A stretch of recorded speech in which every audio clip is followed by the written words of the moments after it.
Enlouquecer o subjétil. Jacques Derrida.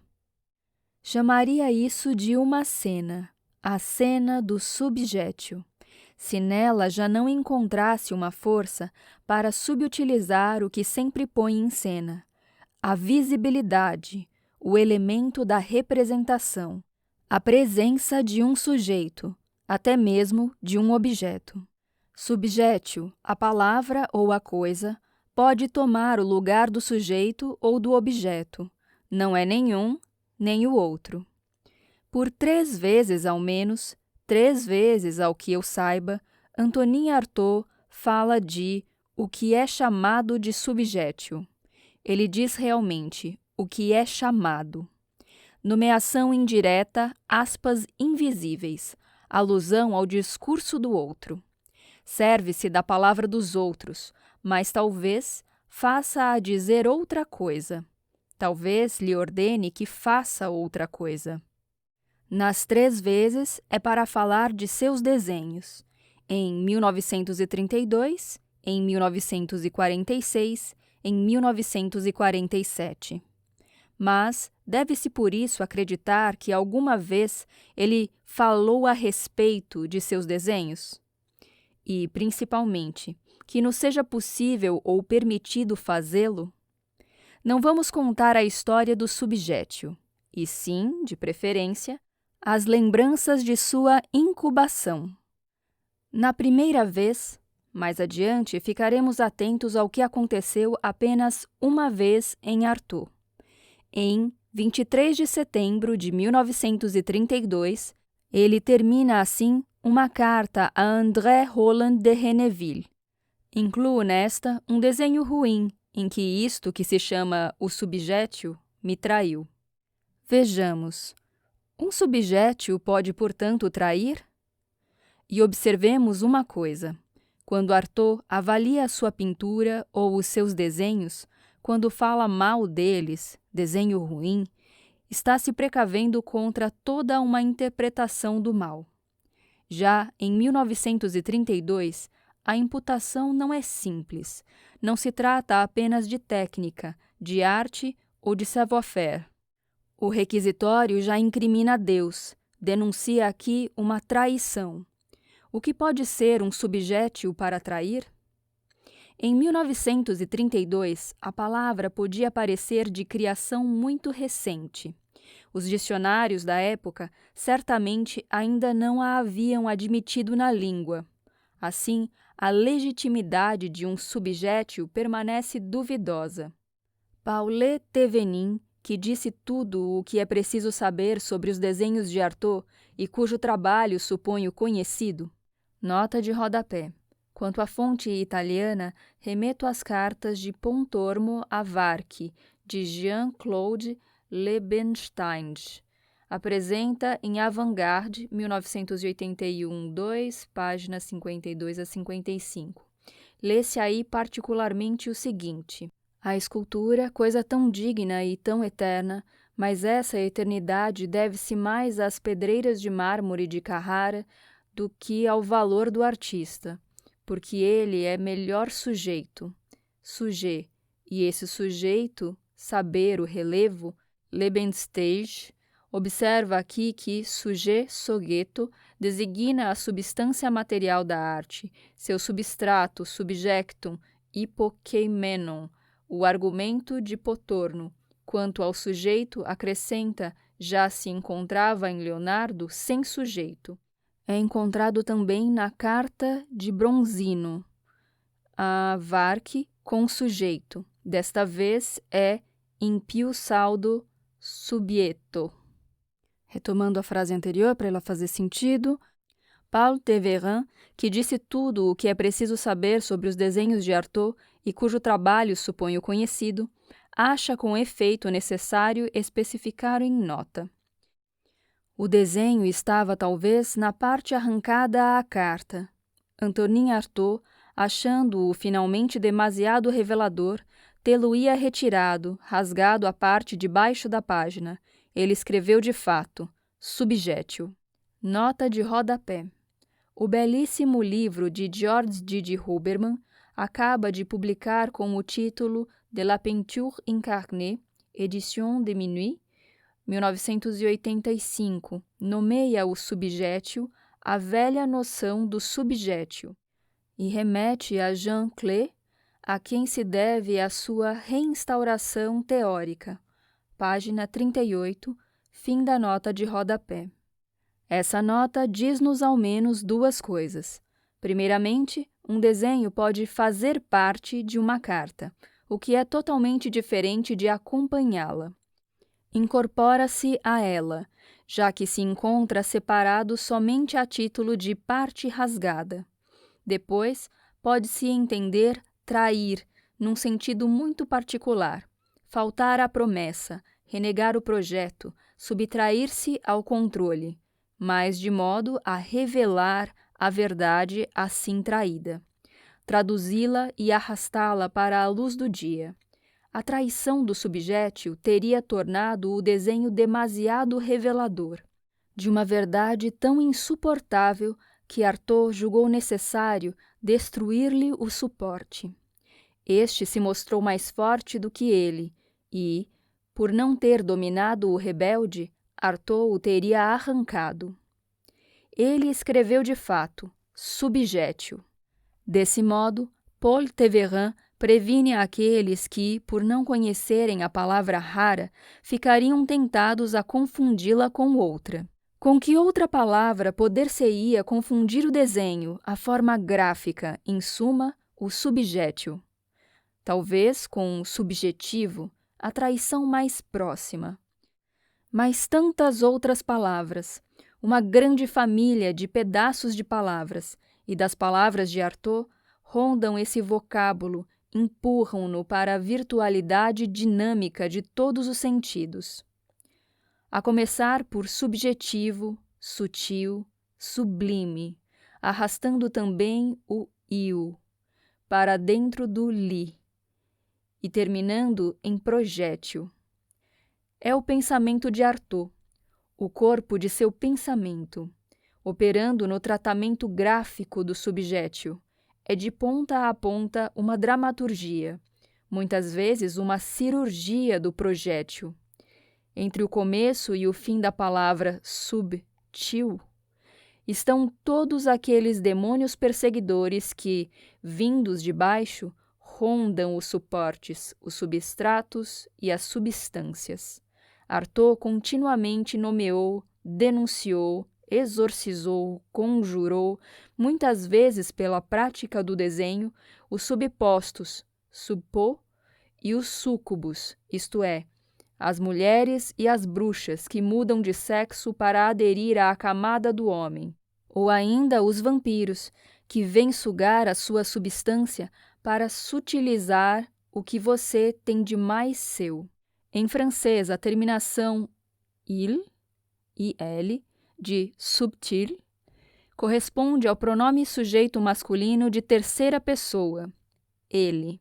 O il encontra-se invertido espetacularmente nas formas li, presentes em sublime e projectile. Nota da tradução. Segunda nota de rodapé. Em francês, propre admite também a tradução limpo. Nota do tradutor. Fim da nota de rodapé. Pelas duas extremidades de seu corpo, tal palavra, ela também subjétil, suporta, tal qual o desenho de uma quimera, compor contudo o que não é ela. Embora pareça tão próxima deles, atrai-os para o artifício de uma semelhança total, o subjetivo e o projétil. O que é um subjétil? Avancemos lentamente. Não precipitemos as coisas. Aprendamos a paciência da incubação.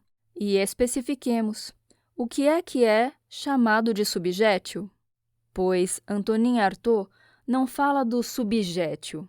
Fala apenas do que é chamado desse modo. Deve-se levar em conta esse chamamento e essa chamada. Primeiramente, um subjétil se chama. Que o subjétil seja alguma coisa, isso não é dado.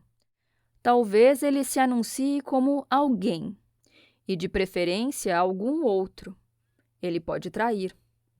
Mas o outro aqui pode chamar-se sem ser um ser, e principalmente sem ser um sujeito, a subjetividade de um sujeito. Talvez ainda não se saiba o que se chama assim de subjétio, a subjetilidade do subjétio. Ao mesmo tempo, porque ele não constitui o objeto de nenhum saber e porque pode trair, ignorar o chamamento, ou chamar antes mesmo que seja chamado. Antes mesmo que receba seu nome. No instante em que nasce, em que ainda não é, e o desenho de Artaud situa esse ato de força. Um subjétio chama e, às vezes, trai. É o que posso dizer dele para começar. Nessa língua, pelo menos, em francês, há pouco julgamos saber o que queria dizer a palavra subjétio em seu sentido corrente. Julgamo-la contemporânea de Artaud. Os dicionários contemporâneos datam-na dos meados do século XX, mas estão enganados. Na verdade, estão reativando uma velha palavra francesa ou italiana. Nota de rodapé.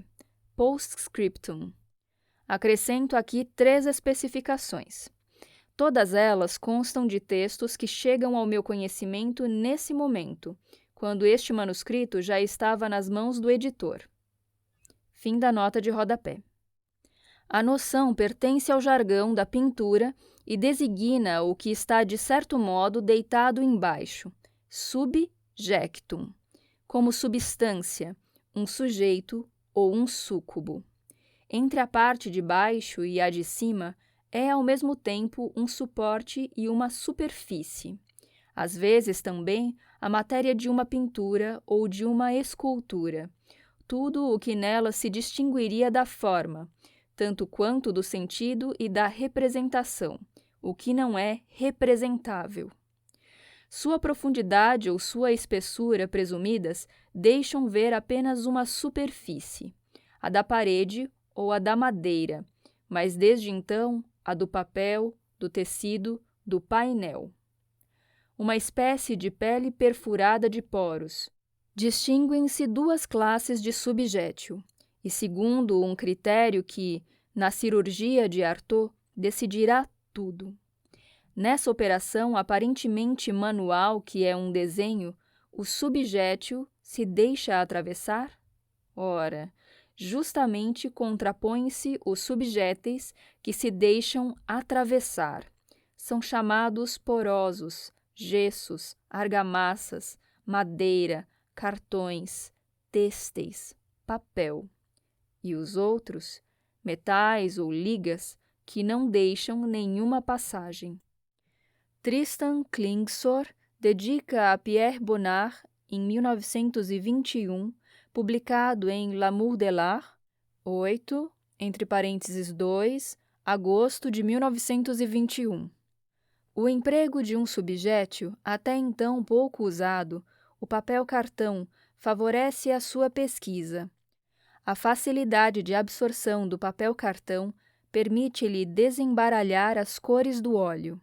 Além disso, Pierre Bonnard, com sua aparente negligência, deixa transparecer aqui e ali esse subjétio. Como este tem um matiz bastante quente, geralmente dourado, contrasta com os tons frios colocados pelo pintor e lhes dá a mais exótica finura. Melhor, ele assegura à obra uma harmonia geral. Uma vez descobertos os matizes dados pelo cartão, o artista transportá-los-á para a tela. Mantém a sua orquestração mudando de subjétio. Acerca do subjétio, dever-se-ia escrever o intraduzível, escrever conforme a nova frase, mas discretamente, pois a resistência à tradução, quando é organizada, estrepitosa, espetacular, sabemo-la de antemão repatriada. Na verdade, seu segredo deve ser partilhado apenas com o tradutor. Um subjétio parece intraduzível. Observe-se o axioma. Ele organiza o corpo a corpo com Artaud. Com isso, duas coisas podem ser entendidas. Por um lado, a palavra subjétil não permite tradução. Com toda a sua parentela semântica ou formal, de subjetivo a tátil, de subposto, suporte ou súcubo a projétil, etc. Ela jamais atravessará a fronteira da língua francesa. Por outro lado, um subjétil, ou seja, o suporte, a superfície ou o material, o corpo único da obra em seu primeiro acontecimento, no nascimento, aquilo que não se deixa repetir, aquilo que se distingue tanto da forma quanto do sentido da representação, também desafia a tradução. Nunca será transportado para outra língua, a menos que seja importado intacto, tal qual um corpo estranho. Teremos toda a liberdade para concluir. 1. O que excede desse modo a tradução pertence verdadeiramente à língua.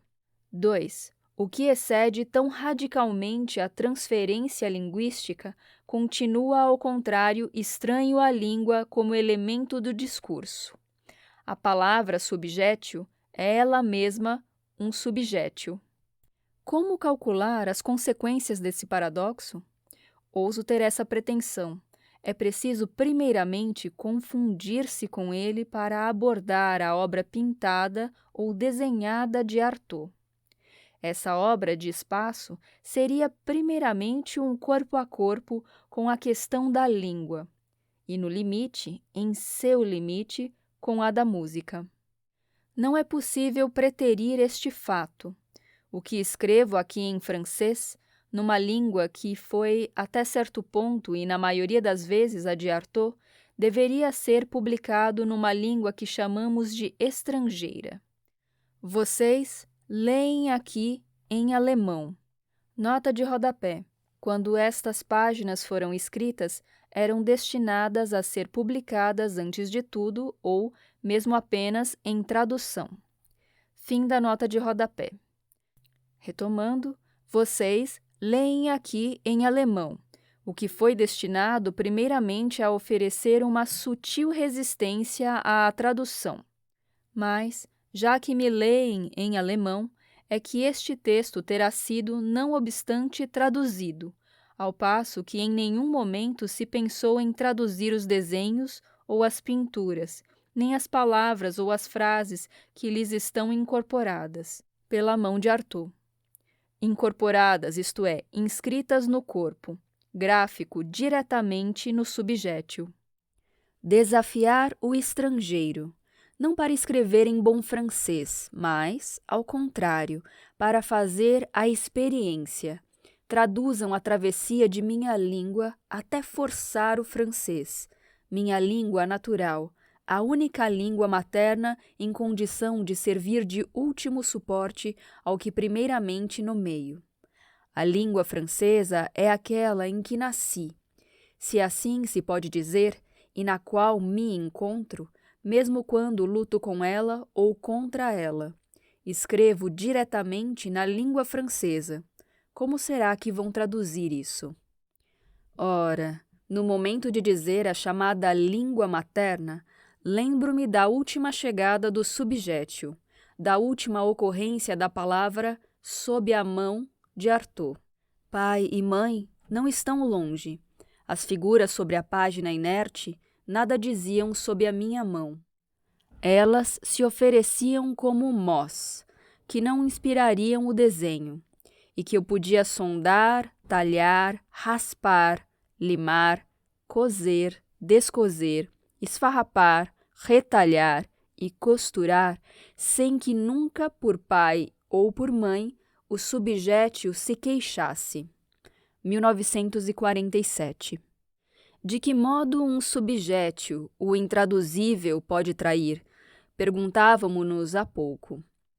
No que deve ter se convertido agora, que a palavra retorna 15 anos mais tarde, para nunca se queixar, por pai ou por mãe, no momento em que ataca o seu corpo, que não se defende com tantos golpes e de tantos modos, entregando-me a ele para me entregar nele a tantas operações da mão. Quando o cirurgião que sou sabe como soldá-lo, talhá-lo, raspá-lo, limá-lo, cozê-lo, descozê-lo, esfarrapá-lo, retalhá-lo e costurá-lo? O que aconteceu no intervalo 1932 a 1947? Alguma coisa? Um acontecimento, uma vez, numa certa data? E desde um determinado dia de outubro de 1939, nunca mais escrevi sem também desenhar. Ora, o que desenho não são mais temas de arte transpostos de... Não mais precisar transpor, não mais poder traduzir. Deve-se, por isso, escrever contra a sua língua materna? E justamente para transmitir o intraduzível? Mas não se dirá tranquilamente que o francês foi a única língua materna de Artaud, nem da língua, que ela é um suporte, como se poderia afirmar de um papel ou de um tecido, da parede ou de um painel.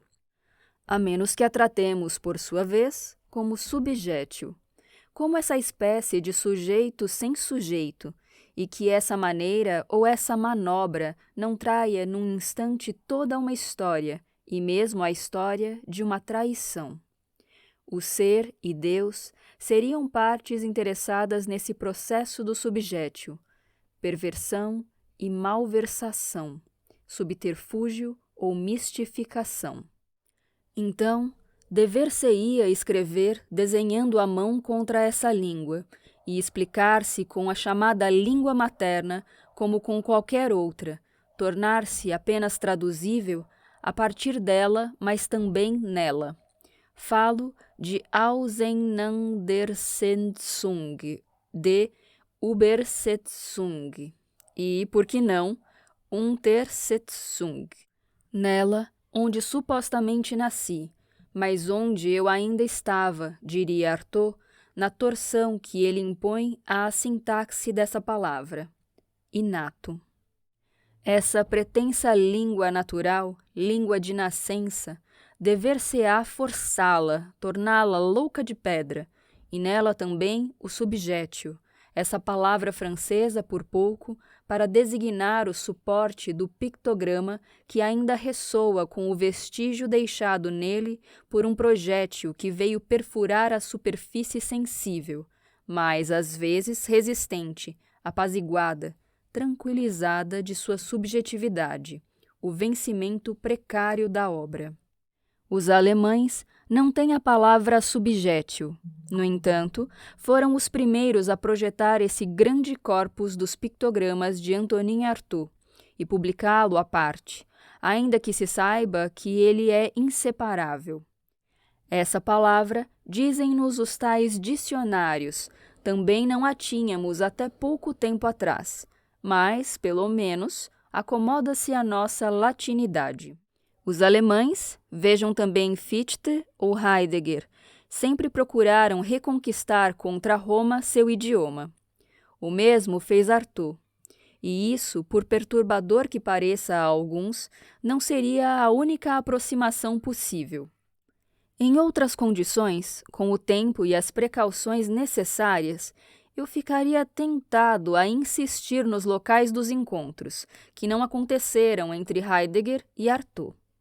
Entre tantos outros motivos, o do inato e o do angeborene, na literatura de Heidegger, fez de Trakl, e depois, na questão do ser, muito simplesmente, o do lançar e do dar.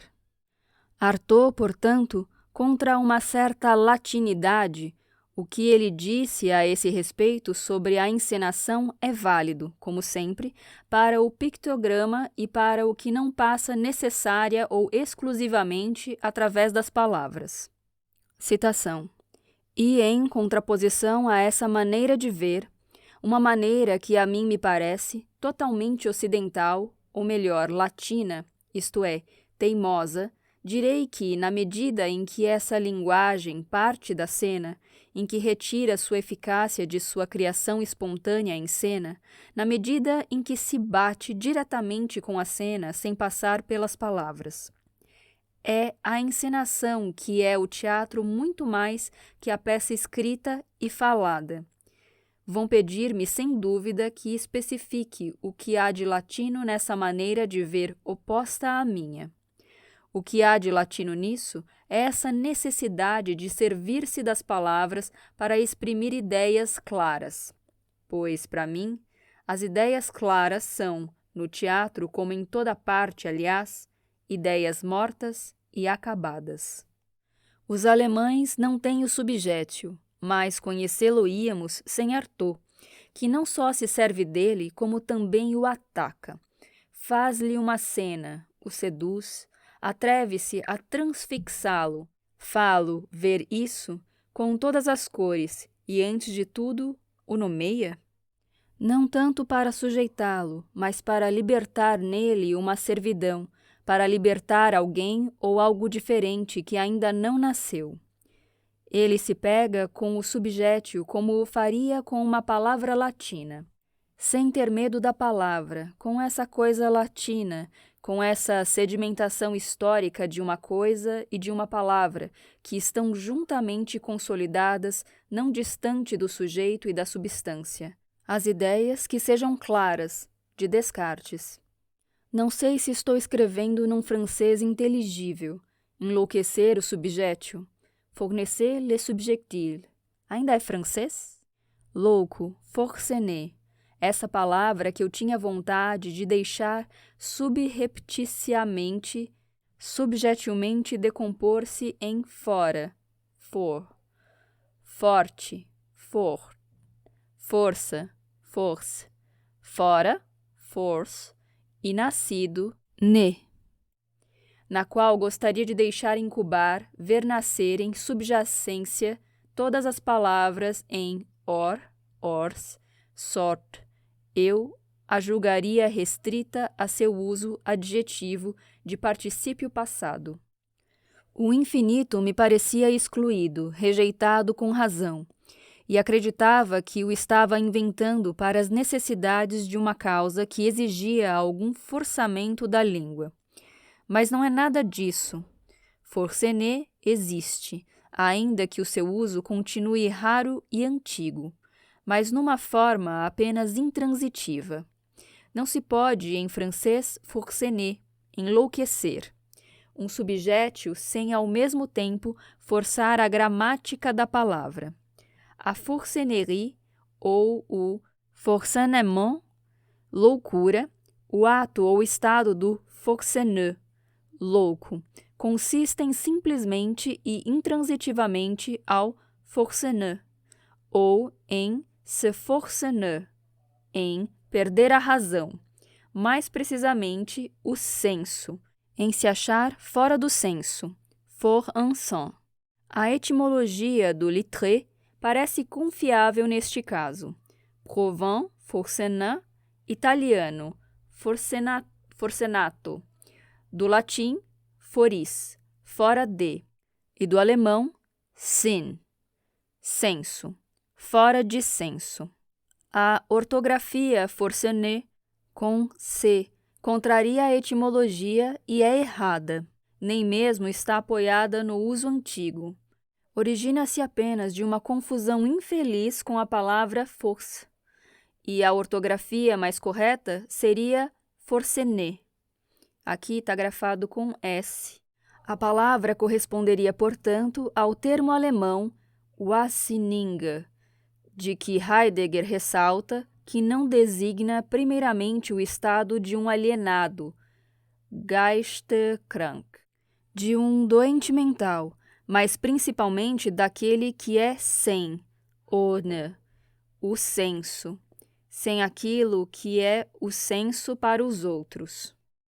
Wang é palavra do alto-alemão antigo e significa ohne, sem. O demente, der Wahnsinnige, poderíamos traduzir aqui por forcener, sonha, sind, e sonha como nenhum outro teria meios de fazê-lo. Ele é sensato de modo diferente, de um outro senso. Anderen Sinnes. Sinnen significa originalmente fazer viagem, tender para, tomar uma direção. A raiz indo-europeia sent e set significa caminho. Estou certo de que o que estou escrevendo não será facilmente traduzível para o alemão, tampouco para a língua de Artaud.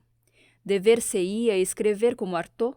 Sou incapaz de fazê-lo, e, aliás, quem quer que tentasse escrever como ele, sob pretexto de escrever para ele, com toda certeza não o alcançaria. Perderia a menor ocasião de deparar-se com ele algum dia no derrisório dessa contorção mimética. Mas tampouco se deve ceder ao gênero da sentença sobre Artaud, que não será, nem ele, nem seu nome, o sujeito, o objeto, menos ainda o subjétio de alguma douta diagnose. Tanto mais que seria o caso aqui dos que são chamados seus desenhos e suas pinturas, e não apenas de seus discursos. Ele mesmo, aliás, iremos comprová-lo, nunca escreve sobre seus desenhos e pinturas, mas antes diretamente neles. A relação é outra, é de imprecação, de altercação, e sobretudo aquela que remete a um subjétio, ou seja, ao alcance de um suporte. Não se pode nem se deve escrever como Artaud sobre Artaud, que, por sua vez, jamais escreveu ao sujeito, sujet, de seus desenhos e pinturas. Quem poderia, então, escrever como Artaud sobre seus desenhos e pinturas? Seria preciso inventar um idioma e lançar uma assinatura de modo diferente. Sim ou não, deve-se acabar com o subjétio, diria um mímico. E não estaria errado, pois assistiremos à cena nessa questão do subjétio. Trata-se realmente de um julgamento de Deus, e é o caso realmente de acabar com isso interminavelmente. Saibamos renunciar por ora. Embora um subjétio assinale de antemão para Antonin Artaud o local de uma precipitação ou mesmo de uma perfuração, no instante mesmo em que um determinado projétil enceta sua superfície, deve-se aprender a não ter pressa em aprender, a compreender. Deve-se ainda deixar que se absorva a tinta de tantas palavras que deverão depositar-se lentamente na espessura do corpo. Exatamente do subjétil que ainda não sabemos o que é. Ele terá mesmo uma essência? Portanto, não nos precipitemos para a pergunta: o que é um subjétil? O que é o ser quando é determinado como subjétil? A palavra deveria poder traduzir-se em alemão, pois ela deve passar para fora do francês para voltar até ele, cruzando, desse modo, várias vezes a fronteira, a não ser que ela mesma institua a fronteira que afinal ela é, entre abaixo e acima, suporte e superfície, diante e de trás, aqui e ali, aquém e além, da e for. Fronteira de tecido, papel, véu ou tela, mas entre o que e o que. Como entrar por perfuração ou defloração naquilo que não tem outra consistência senão a do entre dois, pelo menos enquanto não se lhe emprestar alguma outra? Os alemães vão sem dúvida inserir a palavra latina em sua própria língua como um corpo estranho, intato, intocável, impassível. Talvez esteja bem assim. O corpo a corpo, com o subjétio, terá inegavelmente significado isto. Como dirigir-se ao corpo estranho? Com quanta habilidade e inabilidade comportar-se em relação ao corpo estranho? Em relação à prótese? Em relação à fecundação artificial contra a qual Artaud se insurge para acabar de uma vez por todas com o julgamento de Deus?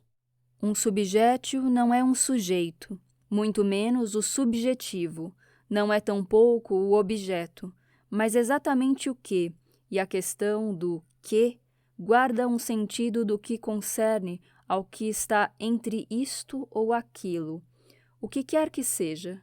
A interposição de um subjétio nessa questão do desenho à mão, nessa manobra ou nessas tramóias, eis talvez o que importa. Saibamos renunciar primeiramente a encontrar-nos algum dia diante de, em face de pictogramas que nunca serão objetos presentes para nós, nem tampouco sujeitos. Não descrevemos nenhum quadro, paradigma do subjétio, a mesa mesma. Nem mesmo falaremos dela se falar de quisesse dizer falar a respeito de objetos ou de sujeitos. No entanto, se, ocupando por vezes o lugar deles e passando por eles, um subjétio nunca venha a identificar-se com o sujeito ou com o objeto. Já por isso se confunde com o que Artaud gosta de chamar tantas vezes um motivo? Não, ele deteria antes o motivo, mas é verdade que na contraforça, mesmo dessa detenção, vemos anunciar-se o local de uma tensão extrema. O que é de fato um motivo? Não, ele deteria antes o motivo, mas é verdade que na contraforça mesma dessa detenção, vemos anunciar-se o local de uma tensão extrema. O que é de fato um motivo? Pois o motivo mesmo, o que é? Pergunta Artaud em Van Gogh, o suicidado da sociedade, Le suicide de la société, subentendendo assim que um motivo não é nada, mas tão singularmente nada que jamais se deixa constituir na estase de um ente. Essa palavra, o motivo, como irão traduzir isso? Tem certamente a vantagem de substituir a estabilidade de um jet, lance, que viria a instalar-se na inércia de um sujeito, sujet, ou de um objeto, objet, pela dinâmica e pela energia de um movimento, moção, motilidade, emoção. Quando renuncia a descrever um quadro de Van Gogh, Artaud inscreve no centro o motivo, no centro das forças e de forças escriturais, apóstrofes, estrias, vírgulas, barras, etc. Com esses protagonistas que são a barragem, o recalque, a repressão, a tela, etc., dever-se-ia citar, a partir de, quanto parece fácil escrever assim, toda a página que prepara a pergunta, pois o motivo em si, o que é? Não descreverei, portanto, um quadro de Van Gogh, depois de Van Gogh, mas direi que Van Gogh é pintor porque ele recolheu a natureza, que ele como que a retranspintou e fez suar, que fez jorrar em feixes sobre suas telas, embraçadas como que monumentais de cor, a secular trituração de elementos, a temível pressão elementar de apóstrofes, estrias, vírgulas, barras cujos aspectos naturais não se pode mais acreditar, depois dele, que não estejam feitos. E de quantos contatos reprimidos, de choques oculares captados ao natural, de piscadelas do modelo, as correntes luminosas das forças que trabalham a realidade não tiveram de derrubar a barragem, antes de serem finalmente recalcadas e como que alçadas à tela, aceitas? Não existem fantasmas nos quadros de Van Gogh, nem visões, nem alucinações. Mas encontra-se neles o sofrimento do pré-natal.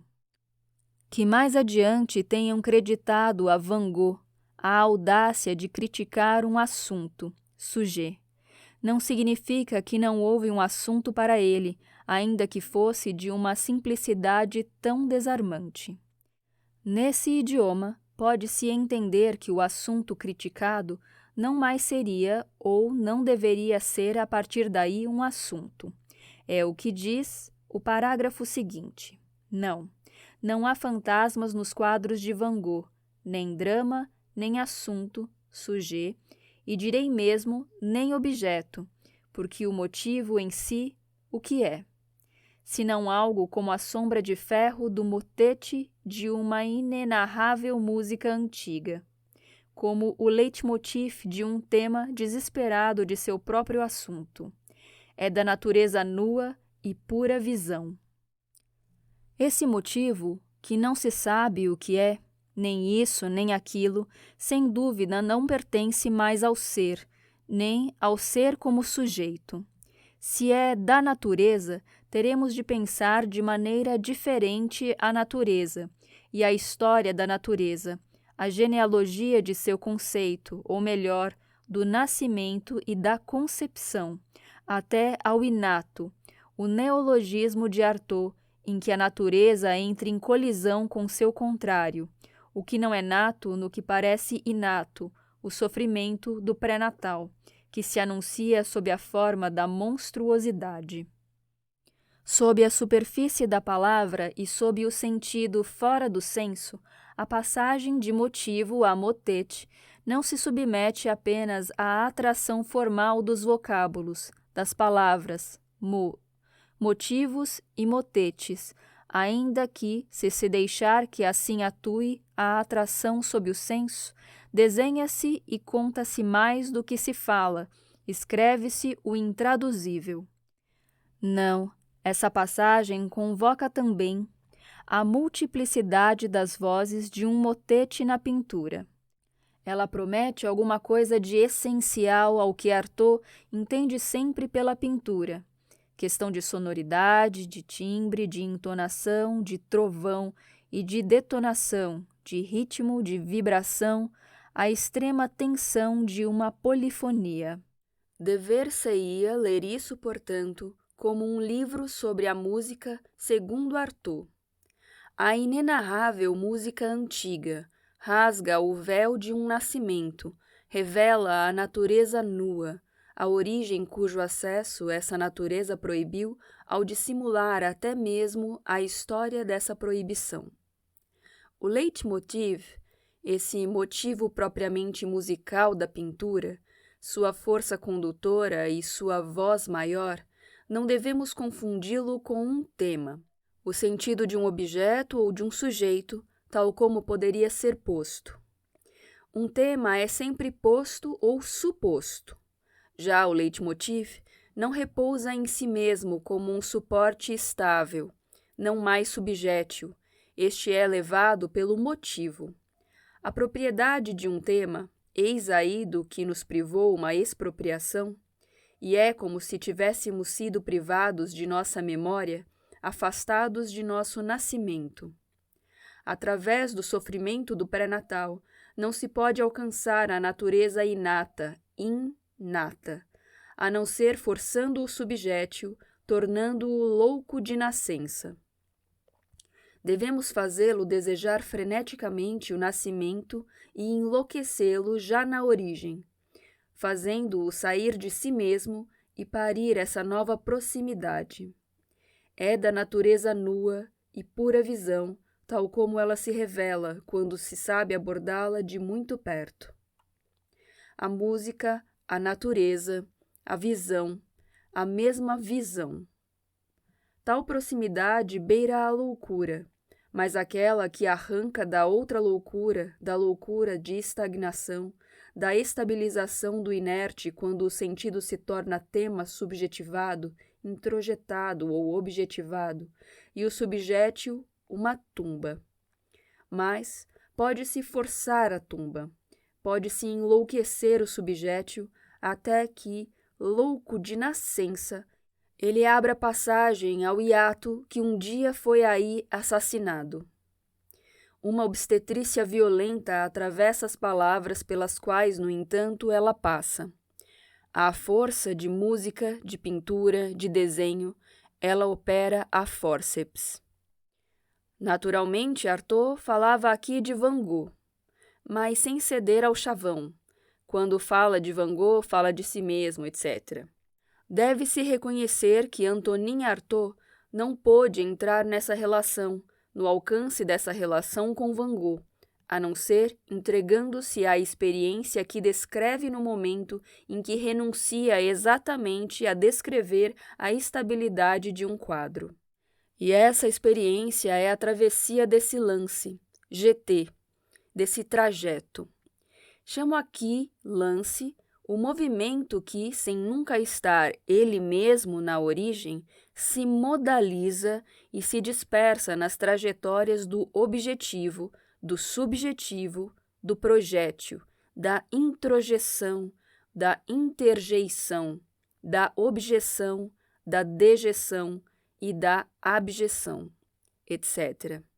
O subjétil mantém-se entre esses diferentes lances, seja porque lhe constitua o elemento subjacente, o lugar e o meio de nascimento, seja porque se interponha como uma tela, um véu, um suporte de papel, o ímen entre o dentro e o fora, e o em cima e o embaixo, o aquém e o além. Seja, enfim, porque ele se torne por sua vez lance, mas dessa vez não como o próprio movimento do que se lança, mas como a recaída endurecida de uma massa de pedra inerte no porto, o limite de uma tempestade detida, a barragem. Ao se entregar irrefletidamente, ao se lançar ele mesmo na experiência desse lance, Artaud pôde adentrar no alcance dessa relação com Van Gogh. E ressoam as perguntas que deixaremos formuladas daqui por diante. O que é um porto, um alcance, portée, uma relação, rapport, se o subjétil se anuncia como o suporte do desenho e da pintura? O que quer dizer portar nesse caso? E arremessar, lançar, enviar? O lance é um modo do envio ou do dom. Seria antes o contrário? Deve-se escolher? O que é? É a mesma coisa? Existe? Ainda é possível submetê-la à pergunta: o que é isso? O modo como Artaud trata da questão do ser e da serdade, entreté. A palavra é sua, permitirá às vezes duvidar disso. A palavra serdade está grafada com S. Dá a impressão de ser um neologismo de tipo irmã, irmandade, ser, serdade. O ser se anuncia a partir do lance, não o inverso. Não se precisa mesmo falar de pulsão ou de interesse compulsivo em direção do lance. O pensamento do lance é o pensamento da pulsão mesma, da força pulsiva, da compulsão e da expulsão, da forma antes da forma, e tentarei demonstrar o que é o pensamento de Antonin Artaud. Antes de toda a temática do lance, ele está em ação no corpo de seus escritos, de sua pintura, de seus desenhos. E desde o início, indissociável do pensamento cruel, ou melhor, de um pensamento do sangue. A primeira crueldade é um lançamento de sangue. Em 1922, Les Ouvres et les Hommes. Devemos lavar-nos da literatura. Queremos ser homens antes de tudo, ser humanos. Não existem formas ou forma. Há apenas o jorrar da vida. A vida como um lance de sangue, segundo a fórmula feliz de Claudel, a propósito de Rimbaud. A moda é ser anti-Claudel, e Claudel, entre nós, é talvez o único que em seus bons momentos não faz literatura. O subjétil, ele mesmo entre dois lugares, há para ele duas situações. Enquanto suporte de uma representação, é o sujeito tornado jacente, exposto, estendido, inerte, neutro. Aqui jaz.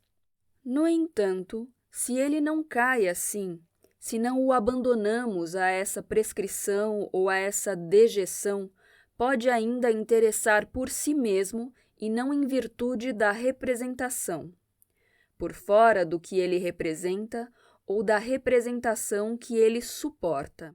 É então tratado de maneira diferente, como o que participa do impulso, do lançar ou do arremessar, mas também, e por isso mesmo, como o que se vem de atravessar, transfixar, furar, para se ver livre da tela, écran, isto é, do suporte inértil da representação. O subjétil, por exemplo, o papel ou a tela, torna-se então uma membrana, e a trajetória do que se lança sobre essa membrana deve dinamizar essa pele ou perfurá-la ao atravessá-la, ao passar para o outro lado, depois de ter feito saltar a parede do problema. Como é dito em Suppos et Suppliciation. Apresso-me a citar aqui essas palavras e essa obra para não deixar qualquer dúvida de que nada se entenderá do subjétil sem fazer repercutir nele o subposto, suppos, e a supliciação, e sem ler as páginas que trazem esse título. O subjétil resiste, tem de resistir, ora resiste demais, ora não resiste bastante. Tem de resistir para ser finalmente tratado como ele mesmo e não como o suporte ou o subposto de outra coisa, a superfície ou o substrato submisso de uma representação. Essa deve ser atravessada rumo ao subjétil. Mas, ao contrário, o subjétil, tela ou suporte da representação, deve ser atravessado pelo projétil. Deve-se passar abaixo dele, que já se encontra embaixo. Seu corpo inerte não deve resistir demais. Se o fizer, deve ser maltratado, atacado violentamente. Deve-se ir às vias de fato com ele. O nem do subjétil, nem submisso, nem insubmisso, situa, portanto, o lugar de uma dupla coerção, e como tal, ele se torna irrepresentável. Nem objeto, nem sujeito, nem tela, nem projétil. O subjétil pode tornar-se tudo isso, estabilizar-se sob essa ou aquela forma, ou mover-se sob qualquer outra. Mas a dramaturgia de seu próprio devir oscila sempre entre a intransitividade de Jasser e a transitividade de Jasser, no que denominarei a conjectura dos dois. No primeiro caso, Jasser, estou estendido, deitado, jacente, acamado, abatido, no chão sem vida. Sou ou fui lançado. É a situação do sujeito ou do subjétil, são lançados embaixo. No segundo caso, jácio, eu lanço alguma coisa. Um projétil, portanto, pedras, fogo, um dardo, o sêmen, ejaculado ou os dados. Por isso mesmo, e por haver lançado assim alguma coisa, posso tê-la elevado ou fundado. Jácio pode ter também esse sentido. Lanço fundações, instituo lançando. O subjétil não lança, mas foi lançado ou mesmo fundado. Por sua vez, fundação, ele pode assim fundar, suster uma construção, servir de suporte. Entre os dois verbos, a intransitividade do ser lançado e a transitividade do lançar, a diferença parece a partir daí tão decisiva quanto passageira, isto é, transitória. O ser lançado ou o ser fundado funda por sua vez.